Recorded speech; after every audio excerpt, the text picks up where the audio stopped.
From the PEP Radio Newsroom, these are the stories we are covering at this hour. Treasury Secretary Scott Bessent said Wednesday that the Trump administration was committed to protecting Social Security hours after he said in an interview that a new children's savings program President Donald Trump signed into law is a backdoor for privatizing Social Security. Bessent said Wednesday evening that the accounts created under Trump's tax break and spending cut law will supplement the sanctity of Social Security and its guaranteed payments. This is not an either-or question. Our administration is committed to protecting Social Security and to making sure seniors have more money, Bessent said in a post on X.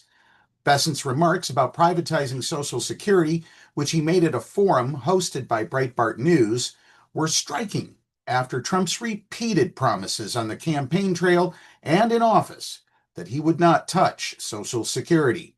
It also reignited an issue that has dogged Republicans for years. The White House did not respond to a request for comment.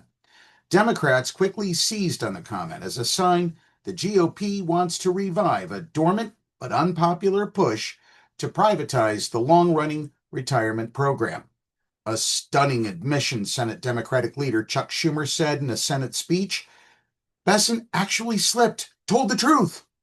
Donald Trump and government want to privatize Social Security. The idea of privatizing Social Security has been raised by Republicans before, but quickly abandoned. Millions of Americans have come to rely on the certainty of the federal program in which they pay into the system during their working years and then receive guaranteed monthly checks in their older age. Privatization proposals would shift the responsibility for the retirement savings system away from the government and onto Americans themselves. Through personal savings accounts, people would need to manage their own funds, which may or may not be enough to live on as they age. In other news, Canadian Prime Minister Mark Carney said his government is disappointed by Trump's move to raise the U.S. tariff on goods from America's northern neighbor to 35% from 25% effective Friday. Goods transshipped from other unspecified countries face a 40% import duty.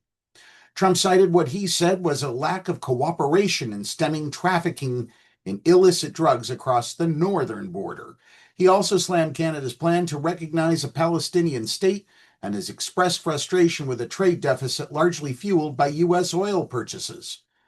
Canada accounts for only 1% of U.S. fentanyl imports and has been working intensively to further reduce these volumes, Carney said in a statement.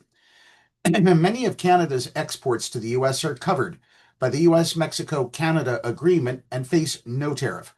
But steel, lumber, aluminum, and autos have been subject to still higher tariffs. And finally, President Trump on Friday called for the Federal Reserve's Board of Governors to usurp the power of Fed Chair Jerome Powell, criticizing the head of the U.S. Central Bank for not cutting short-term interest rates. Posting on his Truth Social platform, Trump called Powell stubborn. The Fed chair has been subjected to vicious verbal attacks by the Republican president for over several months. The Fed has the responsibility of stabilizing prices and maximizing employment. Powell, backed by most of the board's 7 governors, has held its benchmark rate for overnight loans constant this year, saying that Fed officials needed to see what impact Trump's massive tariffs had on inflation. If Powell doesn't want to substantially lower rates, Trump said, the board should assume control and do what everyone knows has to be done. No, that is not how this works, Trump.